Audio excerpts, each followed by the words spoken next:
Bonjour à tous, c'est Electron. Aujourd'hui, je vous propose une petite vidéo pour discuter avec vous de l'InMotion V12. Alors dans un premier temps, vous avez compris, je suis encore pieds et mains liés sur mes vidéos de présentation et de test de l'InMotion V12. Par contre, sur le net, on voit tout et n'importe quoi. On m'a donné l'accord de dire que j'avais essayé la machine, donc je vous le dis, je l'ai essayé sur plusieurs centaines de kilomètres. Donc je vais vous donner un avis avisé sur tout ce qu'on peut voir et entendre à son sujet. On va faire le tour de toute la machine et vous allez voir que j'ai pris tout ce qu'il fallait pour bien vous régaler. Dans un premier temps, on va parler de ses specs. Ce qui est important, c'est que cette V12, elle va arriver avec un moteur de 100 volts, de 2500 watts, capable d'en délivrer 5000 en pic. C'est vraiment énorme. La roue est alimentée par une batterie de 1750 Wh. Je vous dirai un peu plus sur sa puissance et sur son autonomie. Ce qui est intéressant également, c'est que c'est une roue en 16 pouces, 3 de large, et qu'elle va être équipée, comme sa sœur qui était déjà là l'année dernière, d'un trolley de ce type. Je vais vous expliquer exactement comment il fonctionne.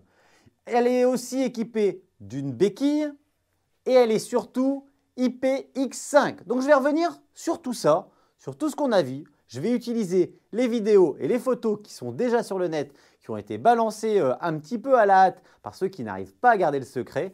Et comme ça, vous aurez un avis avisé sur l'ensemble de la nouvelle machine. Déjà, on va commencer par ce qui fâche. Et selon moi, le défaut de la machine, c'est son poids. Elle fait 29 kg. Je l'ai passé à la balance. Exactement, elle fait 29,1 kg. Maintenant, le tout peut être porté par la poignée très rigide et très accessible. Je vous montre la V11 parce que c'est un peu dans le même principe.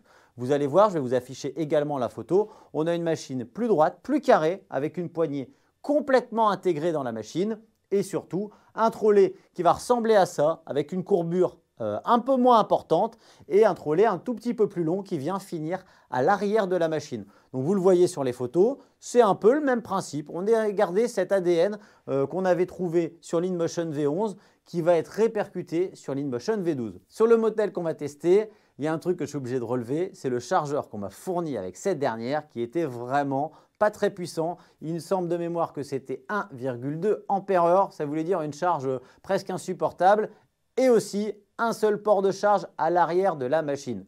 Je pense que cela n'est que pour la version bêta qui est partie faire le tour du monde pour être testée ici et là. Il y a aussi un autre petit défaut que j'ai constaté sur la machine prototype, c'est le plastique utilisé en cache LED qui n'est pas extrêmement bien fini, qui a une petite opacité un peu blanchâtre qui n'était pas fun. Donc ça, j'espère que ce sera des détails qui seront bien sûr corrigés dans la version définitive. Côté défaut, j'ai déjà quasiment fait le tour. La roue qui m'a été prêtée était extrêmement bien finie. On sent que c'est une vraie proposition. Tout est clairement abouti. Tout ou presque, parce qu'à l'arrière, on a un petit couvercle qui vient cacher les ports de charge et le port USB qui a tendance à se balader un petit peu. Donc dans la version définitive, j'espère qu'ils vont trouver une solution, soit un aimant, soit un caoutchouc qui vient se refermer. Mais dans sa globalité, tout ce qui était carénage, les phares, le trolley, on sent que la machine est vraiment très bien finie, qu'elle sort d'une ligne d'assemblage et qu'InMotion va être prêt assez vite, je pense, à pouvoir distribuer cette machine. Et ça tombe bien, je pense qu'elle va répondre à beaucoup d'exigences de pas mal de wheelers. Parce qu'on parle souvent de puissance, d'autonomie, de résistance à l'eau. Et que dans les rides, pour moi, l'important, ce n'est pas forcément d'avoir la plus grosse batterie, parce qu'on est souvent beaucoup de wheelers. Ce qui est très important, c'est de ne pas avoir la plus petite batterie. Et donc là, InMotion, elle place la V12 avec 1750 Wh. Ça veut dire que en temps normal, quand on va être avec d'autres riders, on sera rarement la roue qui a la plus petite autonomie. Donc ça, c'est intéressant. Ensuite, je vous l'ai dit, le moteur, il fait 100 volts. Quand on joue avec les copains, quand on commence à essayer de chercher qui est la plus puissante, qui est la plus grosse, quand on se balade avec un moteur de 100 volts et de 2500 watts, donc on a beaucoup de vélocité, on a vraiment de l'énergie qui va arriver tout de suite, tant à l'accélération qu'au freinage. Tout ça sur une roue très maniable, ça reste encore une fois, je vous le dis, du 16 pouces et on a du 3 de large, donc une très bonne adhérence sur quasiment tous les chemins. cette nouvelle V12, vous avez compris qu'elle était compacte, puissance avec une bonne autonomie. Elle est équipée comme sa grande sœur, je dis grande sœur parce que la V11 est plus grande que la V12, d'une béquille centrale qui est placée pareil à l'arrière, mais qui est un tout petit peu plus large. Et surtout, comme la roue est un peu plus ramassée, la V12 est beaucoup plus stable quand elle est sur sa béquille. Au niveau de la V12, ce qui est très intéressant, sur sa partie haute ici, on va avoir un écran couleur, digital et tactile. Vous pourrez aussi faire glisser cet écran pour avoir la vitesse max, les voltages utilisés par le moteur et d'autres informations importantes que d'habitude on va chercher dans l'application. Ce que vous pourrez faire aussi, et ça c'est uniquement quand vous serez à l'arrêt, c'est aller dans les paramètres de la roue et changer ces derniers, la vitesse max, le kilomètre/heure où la roue va biper et toutes les choses qu'on fait d'habitude sur son smartphone. Vous pourrez également venir changer la couleur des LED ou leur mode d'affichage. Dernière petite chose au niveau de l'écran digital, c'est qu'il est un peu capricieux, surtout quand il pleut et qu'on a les mains mouillées, que l'écran est mouillé. Ça peut être parfois difficile d'interagir avec ce dernier, mais voilà, avec un petit coup d'essuie-tout, on est reparti. Et puis le but, il n'est pas non plus d'aller toujours tripoter dans ces réglages. Au niveau des pédales, leur taille est bien étudiée. On arrive à trouver une position assez sympa. Ce n'est pas des grandes pédales ni des petites, donc c'est vraiment top. On a la position du pied qui est ni relevée ni à plat, juste bien pour rider. Et comme la machine est bien droite sur ses latérales, on est vraiment positionné naturellement pour aller rouler sans aucune gêne, même sur des longs rides. Sur la V12, les LED, elles se situent ici. On a une demi-lune, de l'autre côté, on a une demi-lune. C'est très joli, ça fait très InMotion. Mais ce n'est pas fini. En façade, de chaque côté, on va aussi avoir des LED à l'avant comme à l'arrière. Et ça, c'est top parce que c'est vraiment la signature InMotion. On aime bien que les InMotion soient illuminés, c'est comme ça. C'est ce qu'on pourrait reprocher d'ailleurs tout simplement à la V11 ici présente. Dans le museau de la V12, qui est un peu carré, un petit peu allongé, en haut, vous avez 4 LED. En bas, vous avez un espèce de petit pare-choc. Au milieu, dans cette protubérance, vous avez une enceinte qui crache du son assez proprement. C'est pas non plus un caisson de basse, mais ça va vous permettre d'écouter de la musique assez facilement et assez audiblement. Il y a une enceinte à l'avant, il y a une enceinte à l'arrière. Les 4 LED, c'est 3 positions. On l'a vu sur la notice. On a un plein phare, un feu de croisement et un tout allumé. Bien sûr, on peut les éteindre. En tout allumé, ça éclaire très fort. En plein phare, ça éclairait aussi très fort. Et en feu de croisement, ça éclaire normalement. À l'arrière de la roue, on a un feu un petit peu discret. On le voit peu.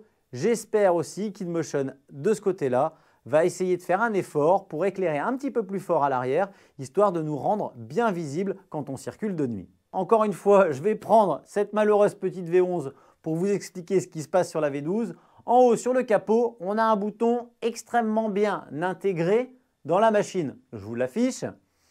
Pourquoi il est si bien intégré? Parce que la machine est typée X5, donc elle va résister à l'eau. Et ça, c'est plutôt pas mal. Clairement, elle est top. Le garde-boue arrière est très efficace. On n'est pas du tout arrosé. Je l'ai essayé par temps de pluie et ça passe crème. Il n'y a vraiment pas de problème là-dessus. Donc, je vais faire une pause sur ma présentation personnelle de la machine et je vais venir maintenant répondre aux questions que vous m'avez posées sur YouTube et ce que vous voulez savoir sur l'InMotion V12. Alors, dans un premier temps, je remercie Steph, Sceptic, Mika, The Coroner Wheeler pour tout simplement avoir mis un commentaire ou m'avoir envoyé des petits encouragements qui me font toujours vraiment plaisir. Maintenant, les questions. Première question. Alors Néo, toi tu me demandes si cette nouvelle InMotion V12, elle est une concurrente directe à la KS16X. Eh bien moi je vais te répondre que oui. Déjà, à cause de sa taille de pneu, 16 par 3. Mais pas que. Elle a du chien cette V12.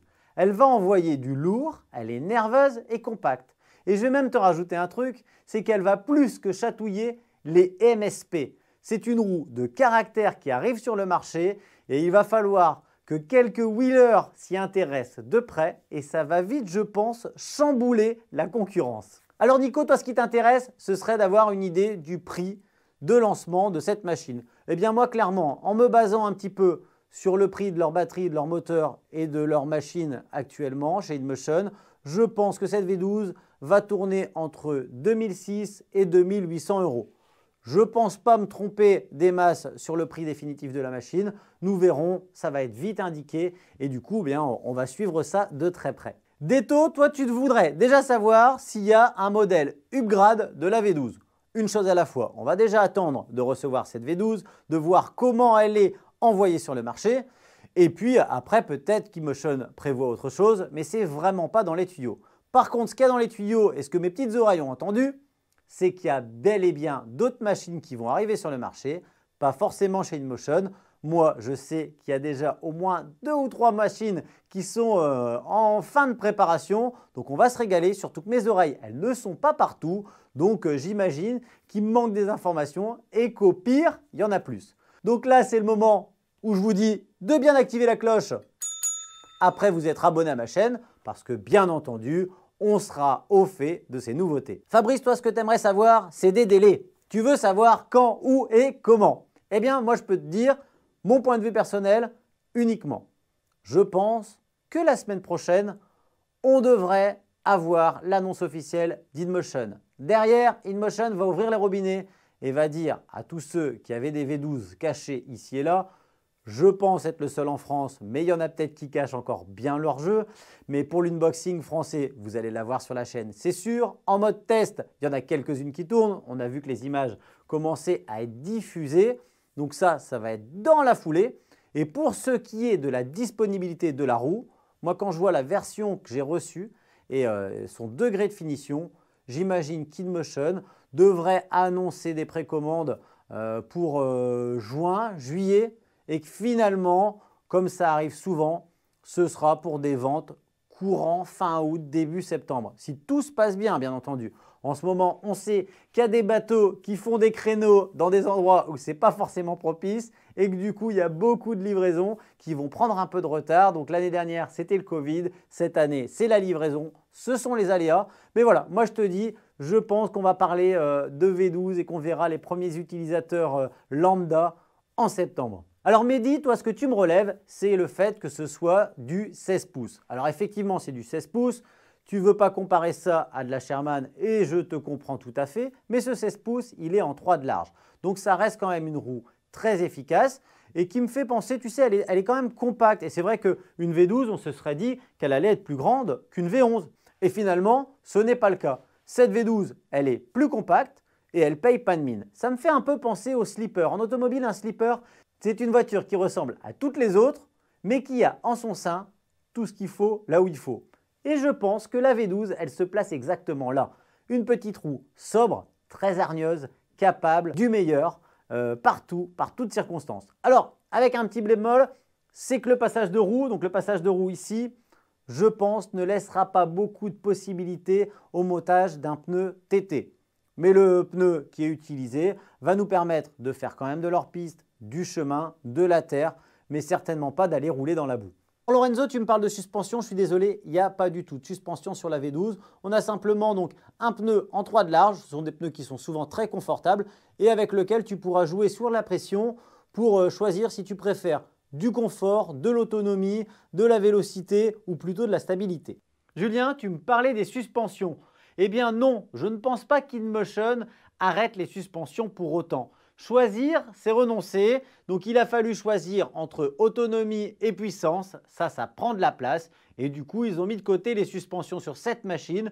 Mais ils y reviendront très certainement pour d'autres machines. D'ailleurs, on a toujours la V11 qui est disponible en stock. Donc, pas de problème là-dessus. Si vous voulez être suspendu, vous aurez de quoi chez InMotion. Si vous préférez un truc de puriste, eh bien, c'est là que rentre en jeu la V12. On m'a demandé également de comparer la V12 à la Sherman. Je ne ferai pas cela pour 2 raisons. La première, c'est que vu d'ici, elles ne sont pas dans la même cour. Et très clairement, la Sherman Vétéran, je ne l'ai pas utilisée assez pour en faire un vrai retour précis. Là, je pense avoir répondu à toutes vos questions. Alors, mon bilan, je vais le faire, mais d'abord, une petite analyse s'impose. Je pense que chez InMotion, on donne des produits aboutis pour des wheelers exigeants qui aiment les produits bien finis et qui en prennent soin. Côté Gotway, enfin chez Bigodet, On est plus dans la démesure, la puissance, le chrono, les chiffres, l'autonomie. Qu'importe s'il y a une griffe ou si le trolley ne fonctionne pas parfaitement, l'important est d'impressionner. Côté Kingsong, on est vraiment dans l'entre-deux. On a une inertie qui est un peu plus imposante, on a des produits bien finis qui arrivent quand ils arrivent. Par contre, quand on ouvre, c'est vraiment irréprochable, très bien monté.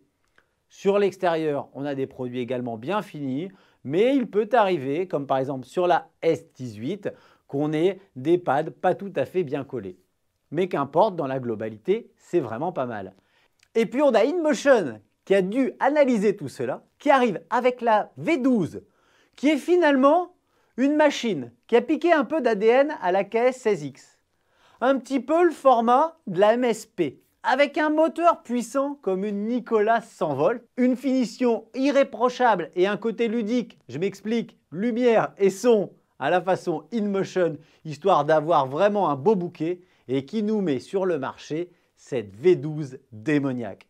Alors croyez-moi, je sais qu'il y a encore des sceptiques, mais quand les regroupements vont se faire et que certains riders un peu extrêmes vont débarquer avec des V12 et des pads et qui vont vouloir en découdre avec les autres machines, c'est là qu'on va dire, je pense, que la V12 va peser dans le game. Alors, c'est la fin du petit tour de ce que je pouvais vous dire sur l'InMotion V12. Très prochainement sur la chaîne, vous aurez l'unboxing et la présentation. Vous le savez, vous l'attendez, ça va arriver incessamment sous peu. En tout cas, merci d'avoir suivi cette vidéo. Si vous êtes encore là, vous pouvez mettre un petit pouce en l'air parce que ça met toujours de bonne humeur. Vous pouvez vous abonner et activer la cloche pour ne rater aucune des prochaines vidéos. Je vous dis à tous à très bientôt et je vous souhaite comme d'habitude de très bons rides.